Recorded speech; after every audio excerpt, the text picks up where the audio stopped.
Hello and welcome to another video here on the Mind Sports Academy Twitch stream.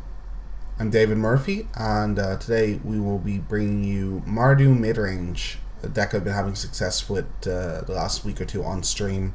Doing very well. It's very similar to the Dark Jeskai decks. It's just not playing blue, grindy, mid-rangey, using planeswalkers, token producers, and powerful spells kind of to get ahead in the game. It's a pretty normal deck. There's a few changes that I'll go through that you might see in other decks. We don't have any Abbots as like the notable miss in 2-drop slot. And I don't think if you're playing a slightly higher curve with Wingmates and Obnixilis, Gideon, more P and Kiers, Planeswalkers and such, I think Abbott gets a lot worse. I think he ends up just being worse than a Seeker or a Hangerback a lot of the time. Though it is nice to have the interaction of Colligan's commanding him back. A lot of the time I think Colligan's commanding back a Hangerback or a PN Carrier or a Wingmate is just going to be a lot stronger. And even if you wanted something even stronger than that to get back, I'd be looking at something like maybe a Dragon Last Outcast instead. We're running Wild Slashes over Impulses, and 3 Impulses become the norm in most red-based removal decks. But I feel that with Seeker and Soulfire, Wild Slash is a bit better. Being able to attack with Seeker and Wild Slash something is very powerful. Also being able to attack Planeswalkers, and also the combination of Wild Slash plus Colgan's Command plus P and Kira plus Crackling Doom gives you an actual slight burn package, and you can actually end the game over a couple of turns. And I have ended the game over a couple of turns against control decks.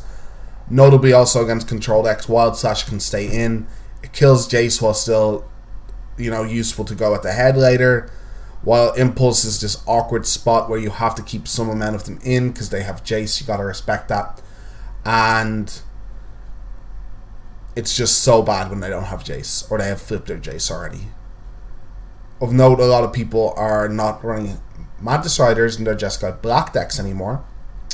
So that makes Wild Slash a lot better against them, where they're just playing Soulfires and Jaces, and again, burning them to the face is an option because they're more of a control deck. Even if there was more Mantis Riders, I'd still consider being on Wild Slashes at the moment, because these decks do not really play enough spells that the Impulse is always going to kill a Mantis Rider. Especially if it comes down on turn 3, the Mantis Rider might have already hit you 3 times before you get the Impulse in. Yeah, you got to kill it then, but, have you done enough to win the game? If the Mantis Rider has been attacking you 3 turns, it doesn't matter, then you then have that removal spell for it.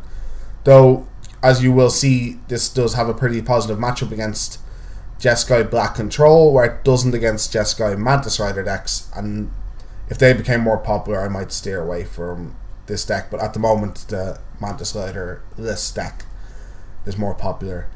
Besides that, we have 3 Seekers and 1 Soulfire. I never like more than 3 Seekers. It's this card I don't really want to draw that many multiples of, but would like one in most games. And the 4th one turning into a Soulfire seemed like a bit of a no-brainer to me. It's a card that you can get back late with Colligan's Command and ends up grinding out the game very well. And also a card that, now that we have Roasts instead of something like Silk Wrap in the deck, is really good against the red decks. Only 1 Painful Truths, and that could change. I could definitely see a 2nd Painful Truths over something in this deck. Maybe the Obnixilis is a sideboard card opposed to a main deck card. 4 Crackling Doom and 3 Colligan's Command has become pretty standard in these type of decks. I see a lot of people maybe running 2 Colligan's Commands, and I don't think that's correct. I think it's just one of the most powerful cards in your deck. And the main reason I'm playing this over Jeskai Black is I really like Pia and Kira in the format at the moment. I think the card is superb. I think its interaction with Colligan's Command, I think its ability to burn people out, just producing multiple threats people have to deal with, including flying threats, is great. My Planeswalker split is 2 Gideon, 1 Sauron, 1 Obnixilis. The Obnixilis could change and is metagame dependent, but I think I'd stick with 2 Gideon, 1 Sauron. It originally had 3 Gideon, but I think the lifelink on Sauron is pretty relevant. I think that 3 Gideon is pretty hard on the mana, having 5 double costs at white instead of 2. I think 1 Other End, again, has become pretty much the norm in these type of decks. You could risk it and could have, but it's such a flexible answer all card. People get to play pretty much what they want in this format, and stuff is shifting every week, that having Other End as a constant to deal with anything is very reliable. 2 Wingmates is something that a lot of these lists aren't running. Some of them are running Colligan, some of them just don't have 5 drops and have the 4 Abbots, as I said. But I think Wingmate Rock is still superb in the format. The only deck it's bad against is Esper, and even against Esper sometimes it can be backbreaking. And last but not least, like Roasts and Murderous Cuts to smooth out my removal suite. I'm choosing Roast over something like Silk Wrap, because Silk Wrap is pretty good against the majority of things, but is pretty terrible against Abzan, and I think Abzan is still very popular. Abzan and Atarka Red, and against Atarka Red you have the upside of neither of them make much of a difference. They both do really similar things, except Roast sometimes is cast when there is a Soulfire Grandmaster in play. Sideboard, you have Clerics against Red, you have Hallowed Moonlight and Infinite Obliteration against Rally, and the Infinite Obliteration can also come in against Ramp. Self-Inflicted Wounds against Abzan and White Weenie decks, though they're not that popular. Duress and Transgressor against other kind of controlled mid-range decks that play spells, so like Jeskai Black, come in against Esper variants, so either Esper Control or Esper mid-range, and Transgress can come in against Ramp. Roast is also for the Abzan matchup, but can also be sideboarded against stuff like Temur Black, or against just aggro decks in general. Radiant Flames against aggro, and the second Painful Truth, which I already said might end up in the main deck eventually, is just against anything grindy, anything that's not aggro. I still don't like running 2 in the main deck because there's enough aggro decks running around, but I might be wrong with that. So we're going to go through 3 league games. I'm already 2-0 in the league, and hopefully we can get the full perfect 5-0. Here we are for our first game. We're on the play with a reasonable hand. It's going to need some help, need a couple of lands, but I think Seeker into maybe Hangerback or Roasts, Colligan's Command. We're kind of just doing what our deck is doing. Shambling Vents is always a nice land to start off with here. Doesn't fix all 3 of your colors, but still man land is excellent. Oh, apologies. Just waiting on the opponent's decision here. We're on the play. We chose to keep. Let's see what opponent's choice is. One thing I think you'll notice about this deck is the mana is quite awkward, even though it's only 3 colors. I have a lot of double costs. I have double white, double black, and double red. The double black is not as important, only in 1 card, and it's the reason I'm thinking of cutting the Obnixilus from the main deck. But a lot of our lands are coming into play tap. We're playing 4 Vents and 4 Tri-lands, because you can't really not play 4 Vents. They're just so good, and you need to fixing off the Tri-lands. And then a lot of lands just end up coming into play tapped, and we have to play Battlefield Forges, which aren't the best to have more untapped white sources. It kind of works out, but there are games we lose just because a bunch of our lands came into play tapped. Okay. So I think I'm leading with a Seeker. Mostly because these can just be 4-drops. We're going to wait on them.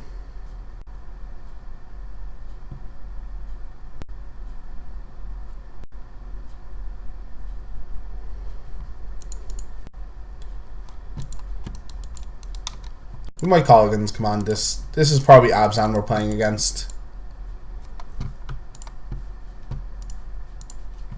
See what he wanted to do. There was a chance we didn't want to. If he was just willing to trade, we might have just traded and played a Hangerback. But if he's not blocking, it seems fine to do this. We have a lot of removal, so I don't mind using 1 piece on the Snapping Gnarlid, and the shock for this is not going to kill anything else relevant. Probably an Anafenza here. We're going to be mana efficient to use the Crackling Doom. Or actually, we might have to use a Roast, even though it's not mana efficient at all. If he Gideon's next turn, we want the Crackling Doom. So yeah, we got to use a Roast, even though it's a bit counterintuitive, I think. Abzan would not be our best matchup. I think it's about 50-50, like most things are against Abzan. Maybe slightly in their favor.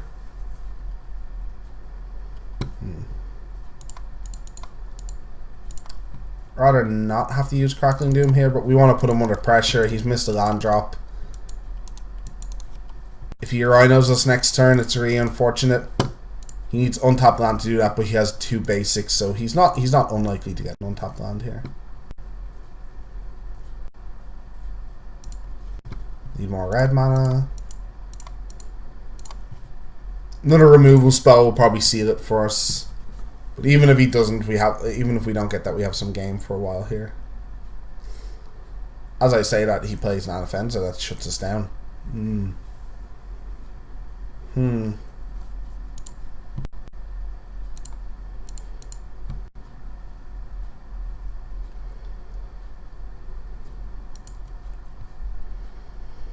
So I can attack with one of these. He blocks the land. He takes 3. That doesn't seem very good. He still has 2 cards in hand.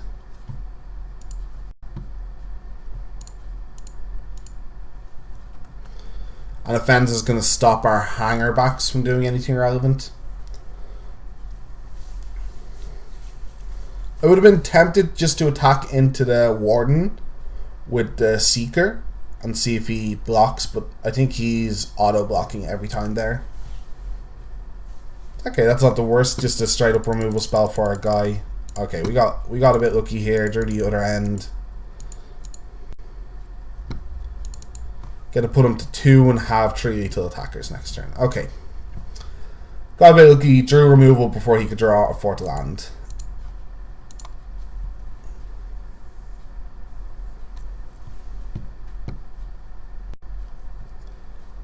So we want our roasts and self-inflicted wounds. We want our transgress, our painful.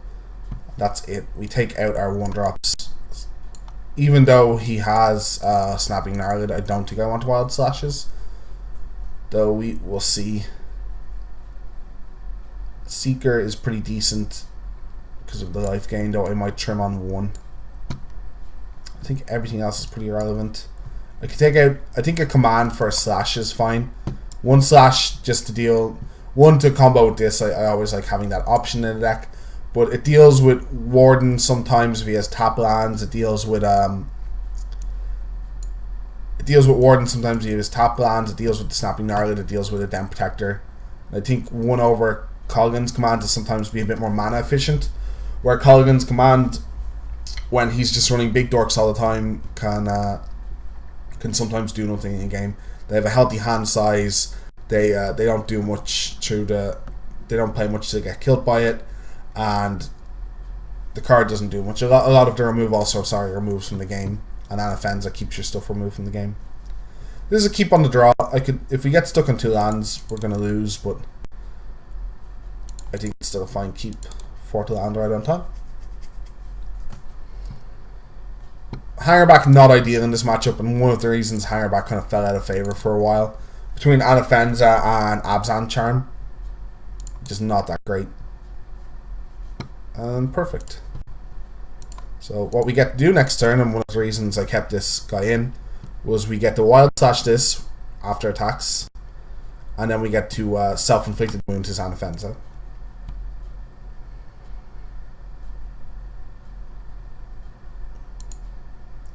Well, we don't get to do that anymore. He might take Sauron though, if he doesn't have anything to deal with Sauron. Ultimate Sauron is very hard for him to deal with. They need like Gideon to try and get past it. There are a couple things he could take here. Triple removal spell is going to make it tough. The only other 2-drop he could play is like another Snapping Gnarled.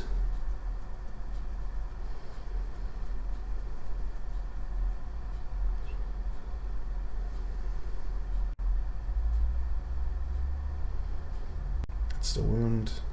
And a Silk Crap. Okay.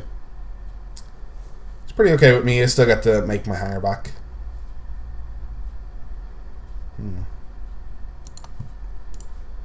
Yeah, I think I'll take a turn to get the tap land in. It might mean we take 4 more. But it leaves me with more options next turn, I feel. Gideon's going to be a problem this turn. Siege Rhino, not so much. Okay, Trans gets my cut or my walker. It's the walker. That's not too bad. Very good draw there.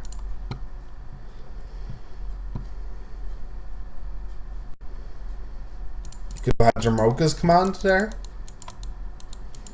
Wouldn't have been the worst. We would have pumped our guy. And we get 2 1-1s, which is probably just better than the hanger back. 2 1/1 flyers, which is probably just better than Hangenberg. He only has 2 cards left in hand. I got 2 removal spells. This is working out pretty well. We've kind of just 1 for 1, and he's left me with removal.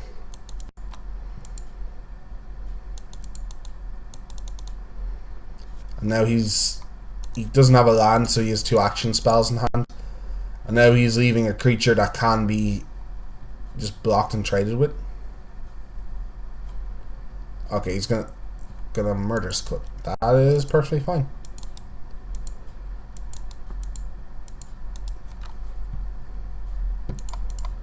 Sweet draw. This guy is so good. Being Kieran Millar. He didn't have a land last turn. He might be sandbagging one for snapping Gnarlid triggers, but if we want, we can just even chump it. But I don't think we're gonna chump it. I think we are just gonna take 3 and have removal for 2 creatures next turn. Well, he only has a couple cards in hand. And now if we draw a land, we pull very far ahead. I think other versions of this are a bit worse against Abzan, but stuff like Wingmate Rock and the amount of removal I pack after board, I think makes me about even with them. I thought they were slight favourite, but if you told me this, I was slight favourite, I wouldn't be surprised.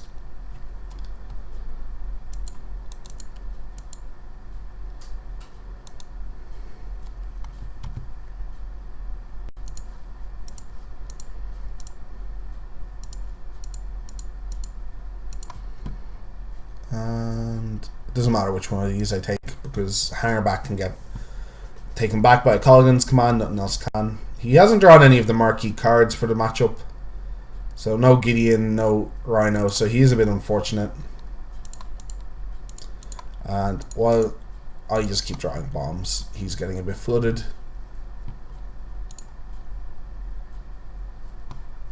Yeah, I just get the minus this, deal him 6 and attack with this. He can no longer block with the Shambling Vent, so I can deal him 9 that turn, and the best he can do is a block with Shambling Vent. The opponent got a bit unlucky in the second game, but the first game was a normal game of Magic, I feel. It's played out in our favour.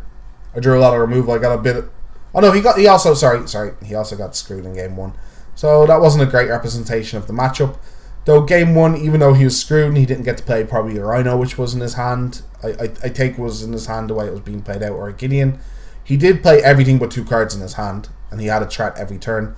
And it kind of shows if you're on the play, you just get a threat down and deal with their threats in a timely manner. That's how you beat Abzan. He never den protected me, which can be very good against me though. So there's that. There's a bit of a flood screw in these games. But again, this game he played threats, he played removal, he played his sideboard cards, he just never got to play a Rhino. Though I did have the answer, it's not like I didn't have an answer to a Gideon or a Rhino that game. Maybe Den Protector would have been troublesome again, but that's all I can think of. Okay, we're on to the next game. Game 2, and we get to be on the play again. Another Keeper. Solid hand, some removal spells, a Secret to start off proceedings again on the play, which we saw. If we're just playing removal spells into his guys, is so good. Seeker strangely well placed at the moment, I feel.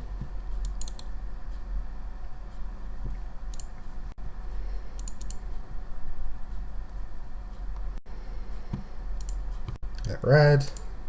And go Seeker go. Let's see if he dies. Wooded Foothills can mean 3 decks. It can mean my deck. It can mean Abzan or Abzan with red. It can also mean Atarka red. Or Brew. I guess it could be something like Teamer as well, but those are the main decks it represents. Impulse in the main makes me think it's the mirror.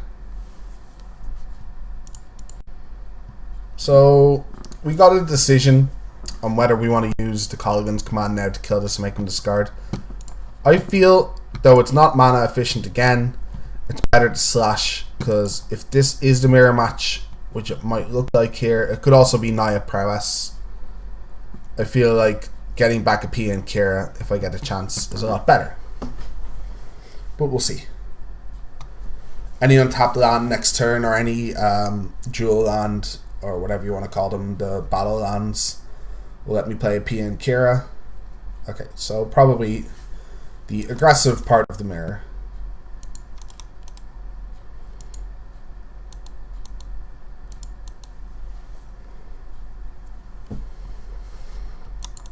Soulfire. I'm not sure.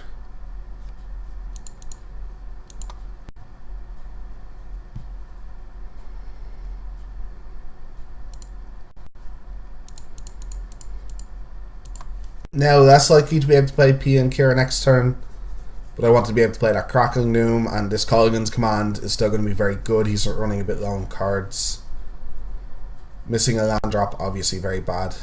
Ugh, here's an Abbot for a land. Ugh. Always feels like the worst. And that's when the Abbot's very good. You know. Let's see if we can get a 4th land. No. Same deal, we're going to be waiting on this Colligan's Command to try and get back our PN Kier if at all possible. He's not putting us under that much pressure. 3 cards in hand still means making him discard a random card might be bad. Where getting back a PN Kier would definitely be good if we got the opportunity. If he's running something like Wingmate Rock or Colligan, we could get punished pretty hard here.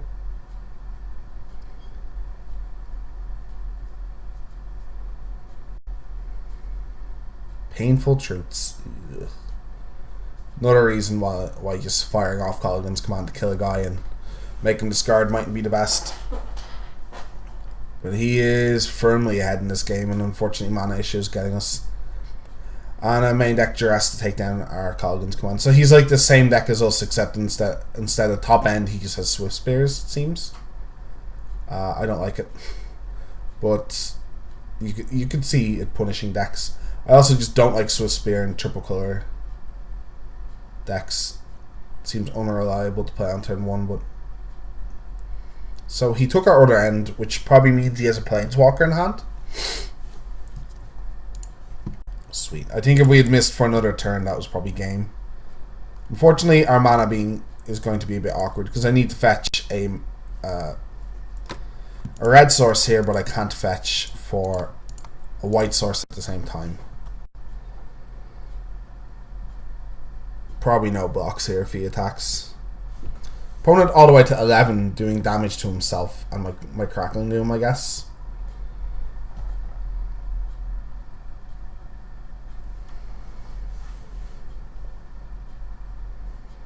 Maybe as like a Colligan would be really bad for us.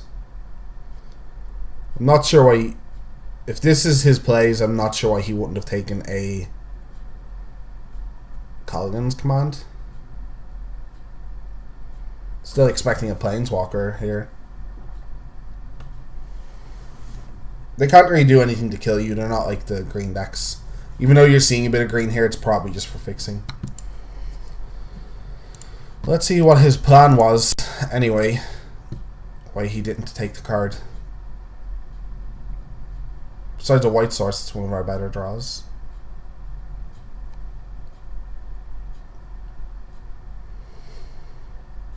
Murderous cut something in response.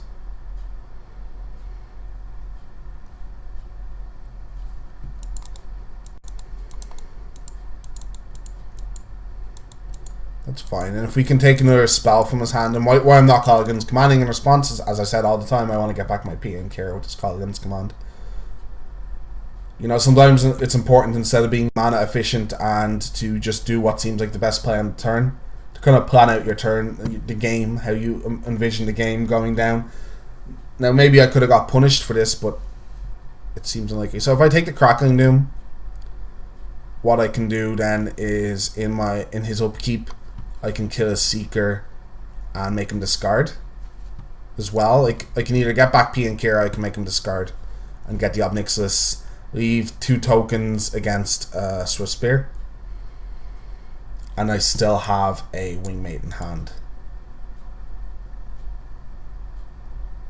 So even though I just talked about envisioning the game going in a certain way, it's ended up saving the card is better for a different reason. So I think that's exactly what I'm going to do. Well, it leaves him with our random card, sorry, and Seeker. It's not on the draw. So we have to decide now. Yeah, I think it's the right play. Or I could make him discard and get back P and Kira. Is also an interesting play, and will that just put me further ahead? If he draws any spell, I'm in trouble. Colligan's Command gives you so many lines. And I think... Yeah, I think that's correct. Killing a random dork that won't do much if I get the PN Care out doesn't seem that appealing, especially if I also ever get this Wingmate out. So, I think this is a decent line. Obnixilis isn't the best on the board, but might draw him like 2 cards, which is too much. And it triggers the prowess. Now, as I said, if he has any prowess card here, we're in trouble. So we're just gonna double block the Swiss Spear. The reason I'm doing this is it does me 1 more damage if he has a spell, but if he doesn't have a spell, a Topter survives, and if we draw a white source, we get to trigger. We get to trigger a raid. Sorry for Wingmate Rock. Did not really finish my sentence there. So I think if we just fired off the Colligan's Command turns ago, like it looked like it was good to do, we would have lost this game. That was a big turn. Now we can still lose this game. He could have a lot of good cards. There are a lot of good cards he could have, but it's a lot less likely that we lose now anyway. A Wooded Foothills or Battlefield Forge is what we're looking for here. We got the maximum value out of our Colligan's Commands, and that's just important in these mirror matches. It's the same, it's very important against Jeskai Black to get maximum value out of Colligan's Commands. Okay, that's very good for us.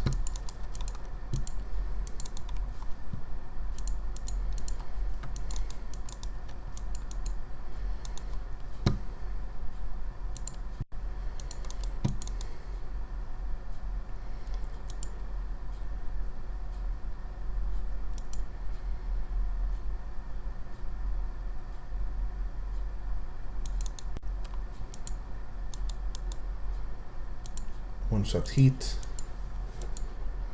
So if I shoot him, can I kill him? No. I can't start just pinging his creatures here though. So if I don't ping his creature, a land wins me the game. Yeah, I'm gonna wait. Double white spell, unfortunately.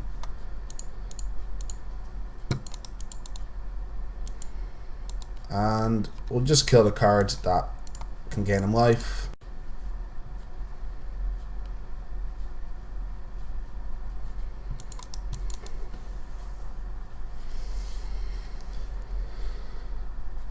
So this was just super important to have the P and Kira standing at the end.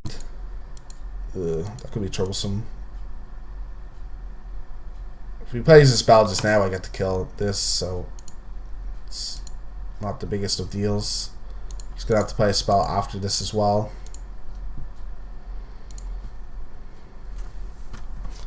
Now white source wins me the game. There's still a chance I could lose if he just has like a Colligan's Command here in response to kill both Topters. I lose.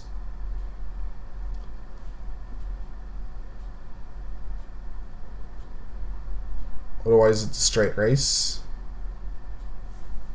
Okay. Got there. If he had a removal spell, I feel if he had any kind of burn base, I guess he could have a Murderous Cut.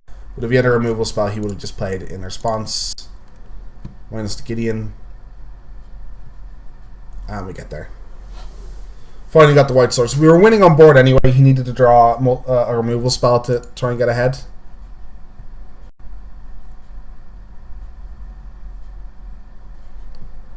Okay, so on the draw, I like bringing in some amount of Radiant Flames. He's a more aggressive version of the deck than I am, and if he plays PN Care, I want to be able to wipe his PN Care completely out on the draw. On the play, I might change that up a bit. Painful Truths is really important in the matchup as well, I feel. And besides that, we're fine. Roasts are not great, and I don't feel Obnixilis is actually great. You just make a lot of Topters and attackers. Though, maybe Obnixilis is just better than the Murderous Cut. On the other end. Yeah, I don't actually like the other end. He could bring in Mastery. This last spot is actually hard. He could bring in Mastery. There's a chance I want other end more than Sauron as well. But the life gain on Sauron, because he's a more aggressive deck, is very important. Though Sorin by itself, not an incredibly good card because of Crackling Doom.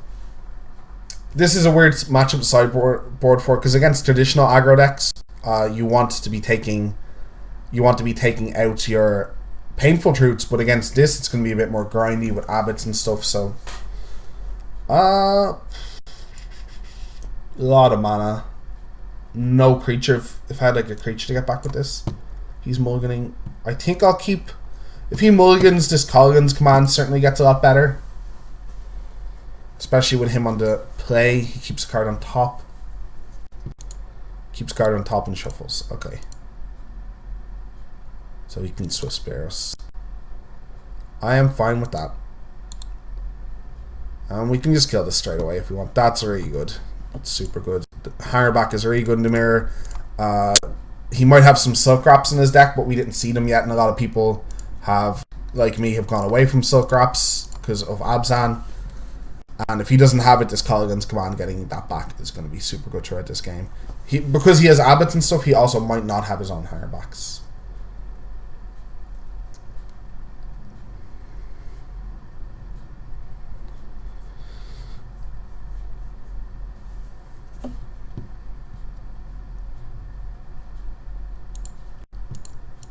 I'd rather get my mana right here than play a Hangerback on 2, I think. Second Colligan's command is excellent. Plus I can play it on, I can play it on 1 next turn and play a Nomad Outpost.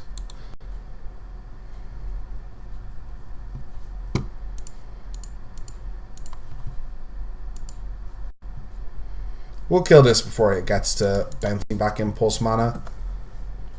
He only has 3 cards in hand and we have 2 Colligans. Come on, this is feeling a really good start to the game for us.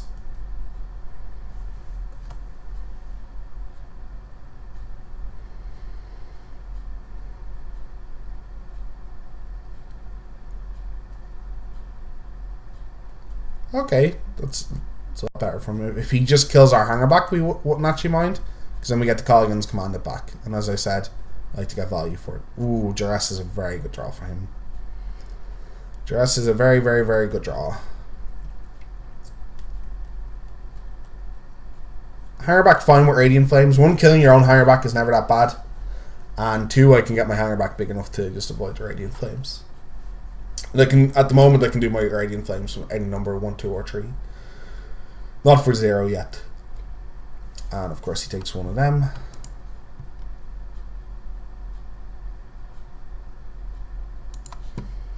My least favorite mode, randomly shooting off a discard into them.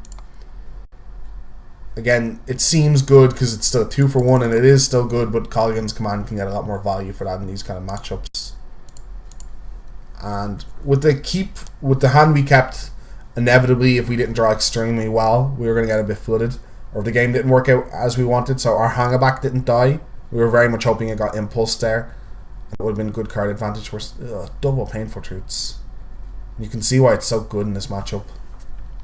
I'm just going to keep pulsing this every time he's tapped low. This can get white land now.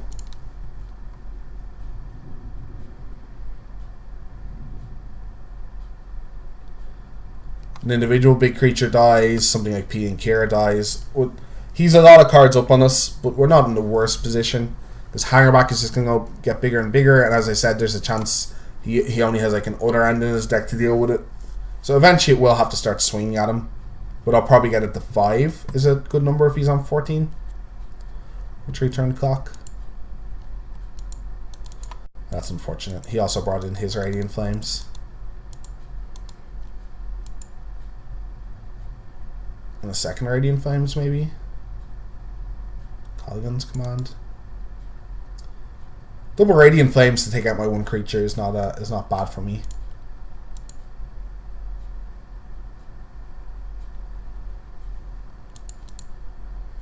It's not great for me. 1 more turn I could have got out of that, but it's not bad either. Now something like P and Kira could be pretty backbreaking. Battlefield Forge, not great. Worst of my lands, but need more on-top white sources in the decks, so they have to kind of be there.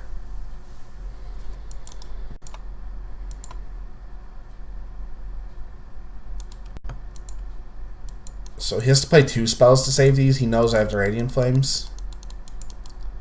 I assume he can save these, or he has a P and Cure he wants to resolve.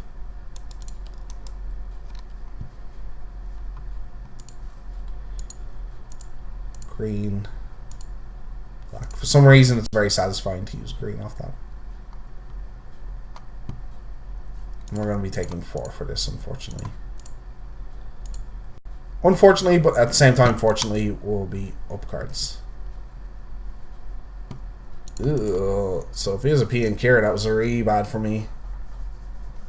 Some Shambling Vents are nice though. But as I said, I have a feeling he has a P and Cure or something similar in his hand. Otherwise he wouldn't have played the game the way he did. Huh. I wonder why he committed both Swift Spears into a card he knew I had then.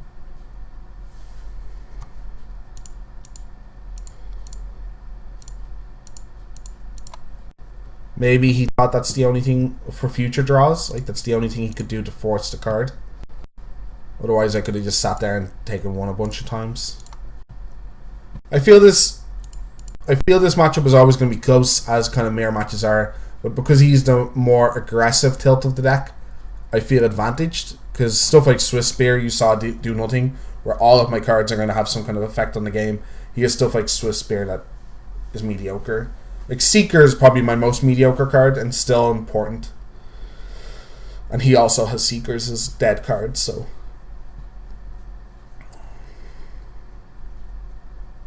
I'll double block, I'll let him have a pump spell.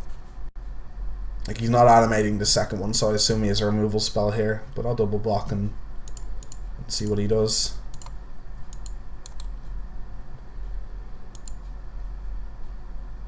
If it's just kill the Seeker, I'm pretty happy.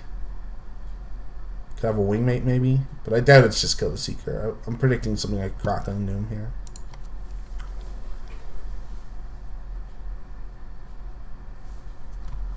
I didn't see what he played there. Fire Impulse, okay. Ooh.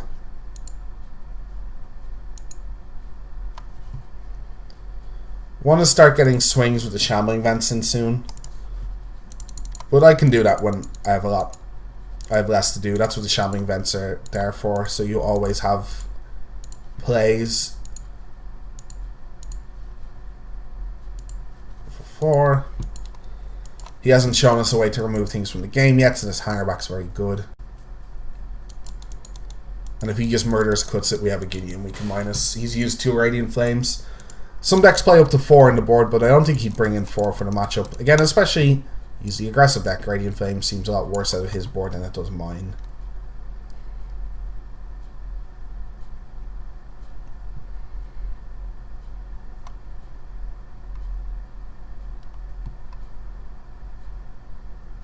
Doom, maybe? Doom Radiant Flames would be good for him. Okay, no Radiant Flames. I'll block. I want him to keep using spells. Like, I'm winning, I have the Planeswalker on board, and I still have a removal spell in hand. The 1-for-1 removal, not the best in the matchup. But we haven't seen a P and Cure either.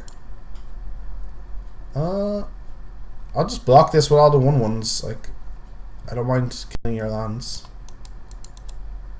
at this stage. I might just chump with this and... Oh, sorry, he redirected to me. I can't ultimate. He redirected to Gideon. I thought he just did 2 to me.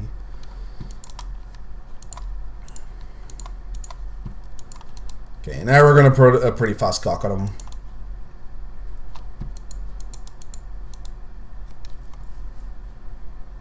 him. He's not worded like Sarkhan, is he? He's still a Planeswalker, okay. So I can't animate him and play this. I could make a 0/0 and then minus this. I think that's probably the best play. I was just going to attack with the Gideon, but this is just as fast as a clock. This is adding 4 power this turn and 5 overall.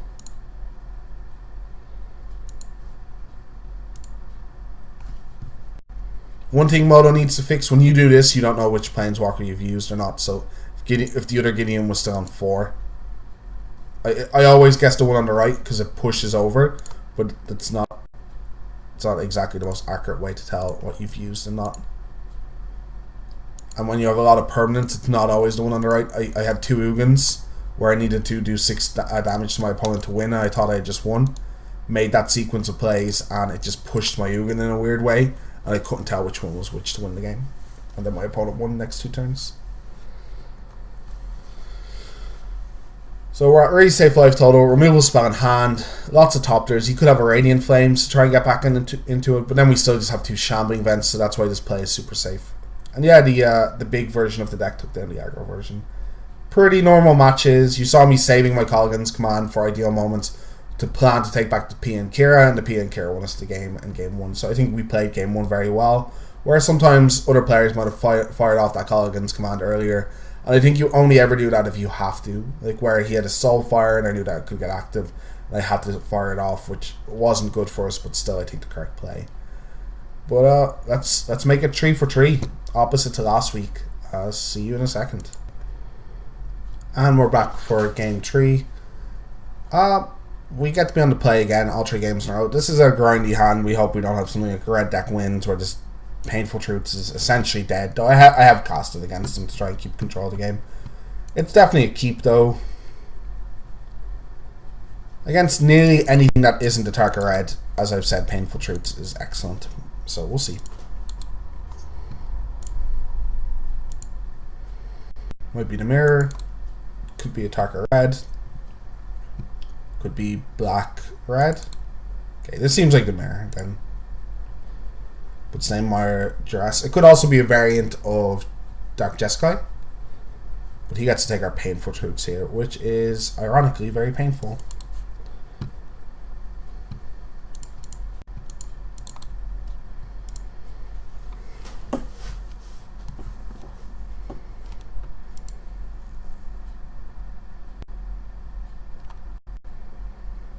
Put a Delta.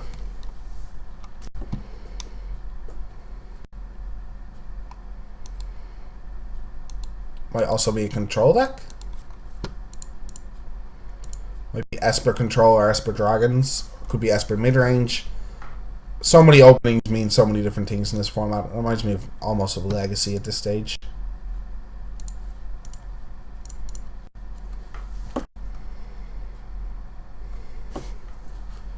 Roast not even dead against control decks, and that's why I'm more likely to play them at the moment.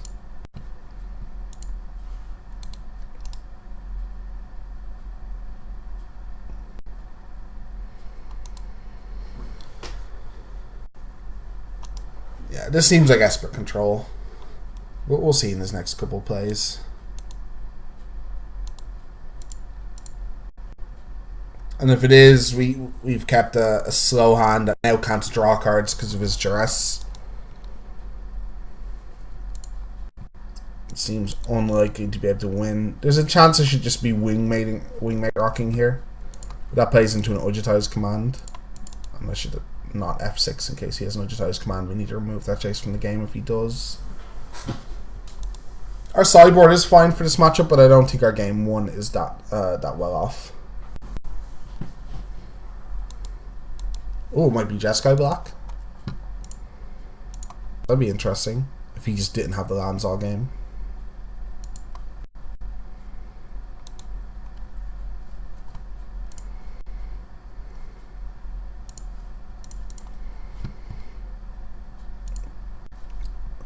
By doing it for 2, we're trying to blunt an Ujitai's command if he has it there. Ideally, we do it for more in this matchup. But then, if we get Ujitai's command, we just lose to that Jace he has. Where this way, we could do something about the Jace.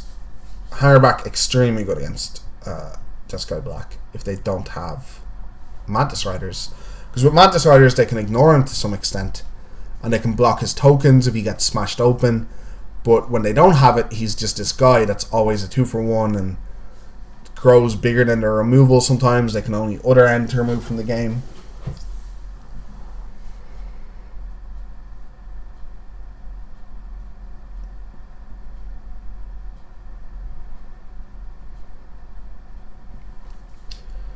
We could have done it for 3 to avoid that, but as we said, we'd rather not have got Ujitai's commanded. And now we can try and other end it and get a wingmate rock in play if that's the plays he makes, and then we're in a good spot. if he doesn't have Dispel. If he does have Dispel, we can still kill the Jace, but it's not nice to keep it lingering around. I guess if he does have Dispel, which we might think he has here, it means that we're definitely landing the Wingmate Rock.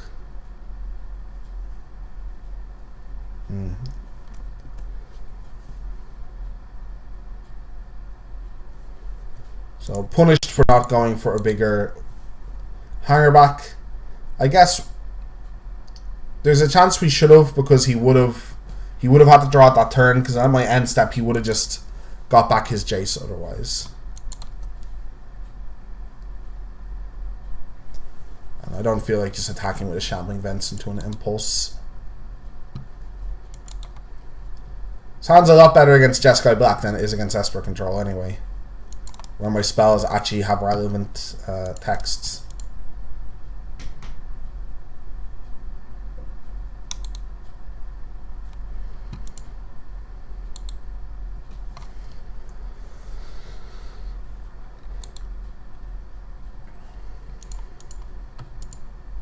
Seems hard to believe that he wouldn't have an Udgitized command at this stage.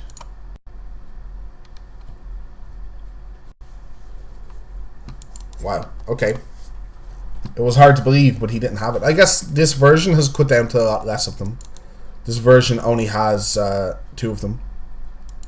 Todd Anderson's kind of innovation. BBD had one and open with it as well.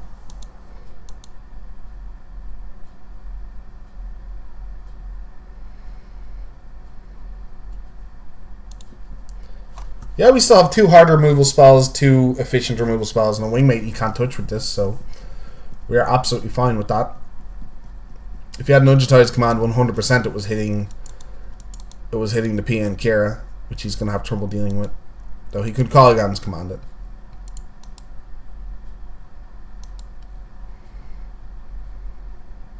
Kill both. And I think I'd animate the land and swing, because I've drawn a second one.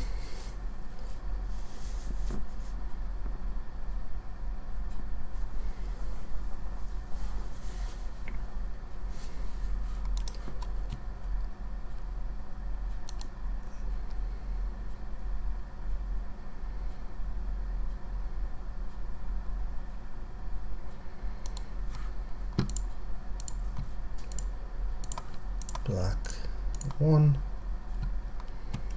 He only has 1 card left in hand to our bunch. Oh, okay. I went by attacks by mistake there. He should be on 2 less life, and I should be on 2 more. Let's hope that doesn't come back to bite us, but I have a decent amount of burn in hand, so it might. That was pretty bad. I just clicked 1 too many times, so it's not what I intended to do. A bunch of our cards are 2-for-1s, and he has a bunch of 2-for-1s as well, but I think stuff like P and Kira and Wingmate Rock are tip it in our favor, and without an efficient threat like without an efficient threat like Mantis Rider, I feel like this matchup's definitely in our favor.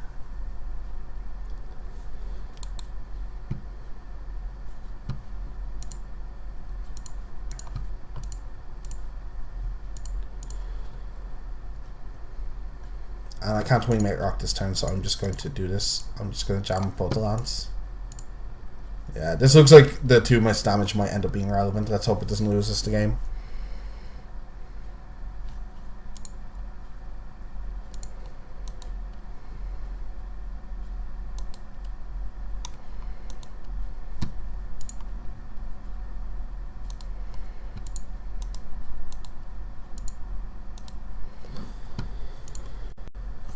Luckily, we had our order end for our J-Star, I guess, as well. He could have maybe done some more shenanigans with that.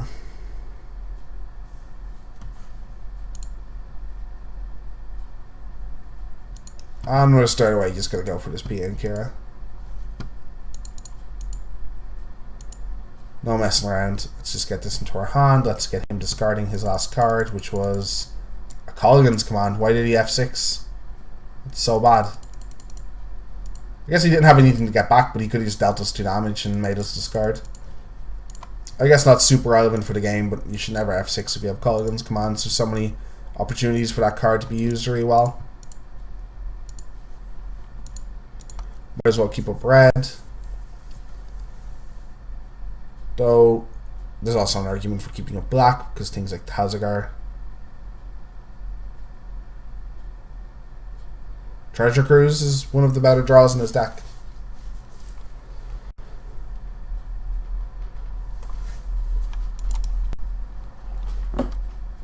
He's flooded a bit. 1, 2, 3. Treasure Cruise into Painful will get him back into this game. 1, 2, 3, 4, 5, 6, 7, 8, 9, 10, 11. And now it's scary to cast this into an Undigitized command. Not the worst thing, but maybe not necessary with him on 10. And unfortunately, that 2 missed damage again. I hate to rattle on about it, might come into play here. It is annoying because it's damage I couldn't miss in real life. I'm not going to go animate my land past the turn. You know? And he's going to try and keep me off raiding the rock again. Which is fine.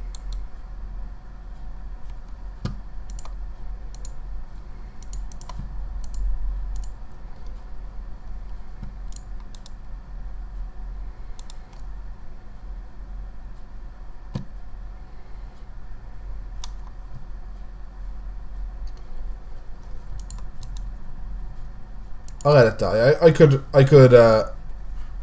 animate the other land, but then I won't get to play this. And I'm still a lot of cards ahead on him. Again, P and Kira just 2 for 1 them again. And it was a necessary 2 for 1 because he can't let me raid this Wingmate Rock or I lose. Or he loses.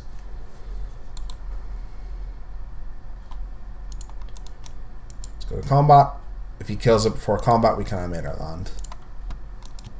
Did he finally draw that Digitized command? Kind of feels like it.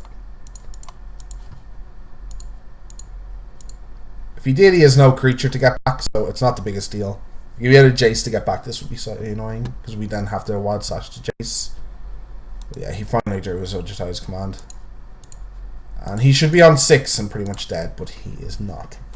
Double Wild Slash makes these Seekers very good, though. Do you draw a second Digitized command? Wow. I might lose here. I might genuinely lose here. This is tricky. Goes to 5. I have double slash and 2 attackers. I also have a cut.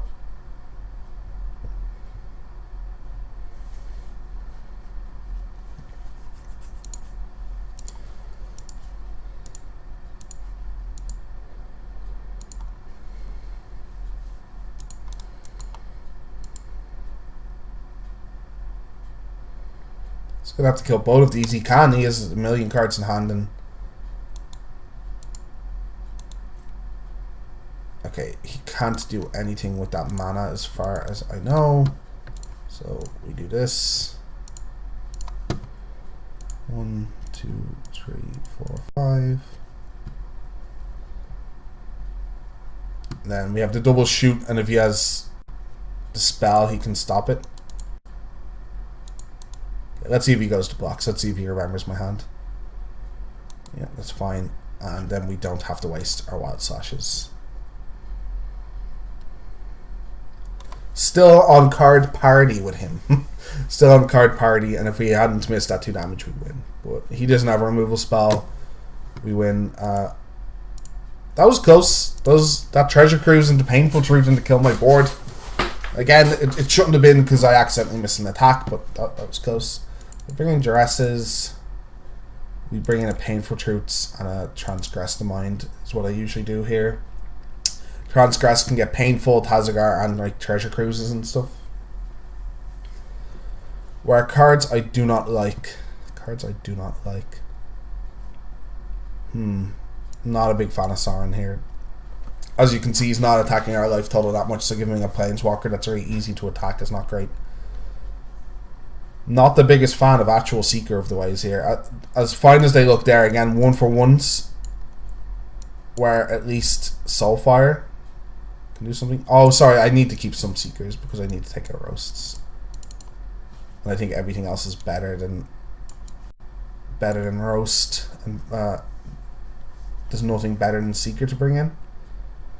Yeah, that's kind of where I stand. And hopefully play out a similar game plan. If he had Mantis Rider, I'd consider some amount of self-inflicted wound. Well, I forgot I had lost the first game of this series, actually. So this is to make profit, which is nice.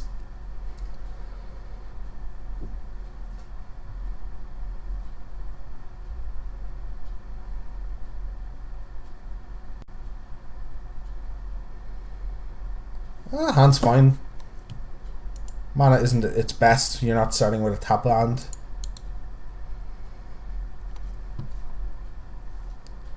I can go red, black, and then have white. Crackling Doom not amazing anymore. Usually very necessary because they have Mantis Riders, but only fine.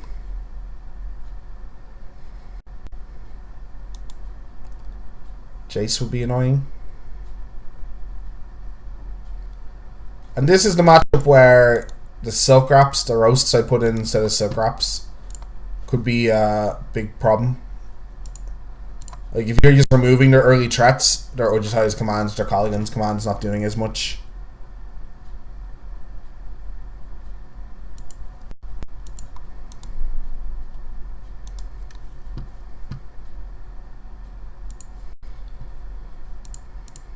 He's not as scary early on. He's only scary when it gets to late turns, he's rebounding things.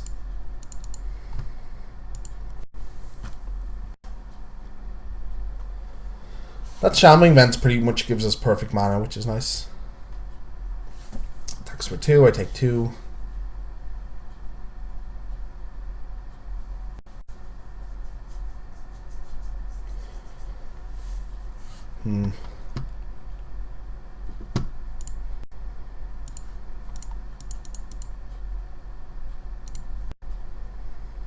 Reason I am firing this off now is because he's stuck on lands. And hopefully, if we do it again next turn, we can actually get his Jace. Might as well attack. He's doing nothing else. Checking my opponent is paying attention. That is an attack I probably will not make in real life. A bit more respect for my opponent. But on Modo, lots of people just F6 2 turns and like just click, click, click. Is it my turn yet? Oh, I forgot he can attack, you know.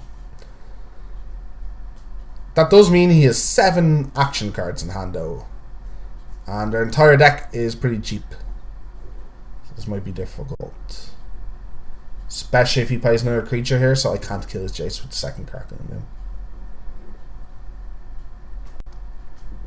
Sphinx is tutelage. I assume that's to try and grind people out of games. I do not know if I like it.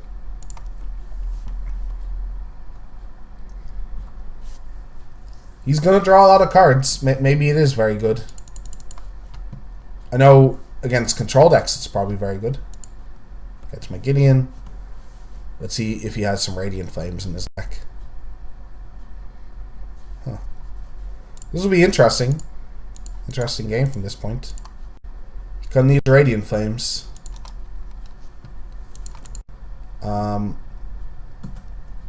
A Treasure Cruise or something now, or Painful Truths is going to mill me for a bunch, so. And I have a bunch of like Crackling Dooms and stuff in the deck, and a lot of stuff that might share colors.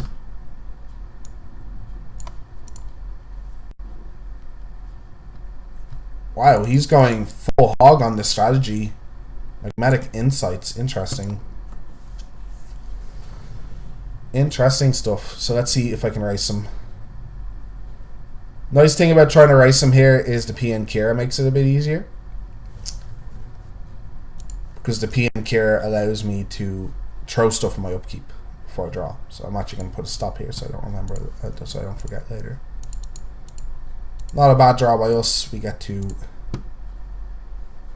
this. Now do the maths, do them 4, put this to 7. That's not lethal next turn, where if I deal him 6, put him to 8, it is lethal next turn? Okay. So there's no point in pumping. And now I can throw stuff twice. Oh, sorry, there is a point in pumping there, because I can throw twice. Derp, derp, derp, derp. 27 cards left.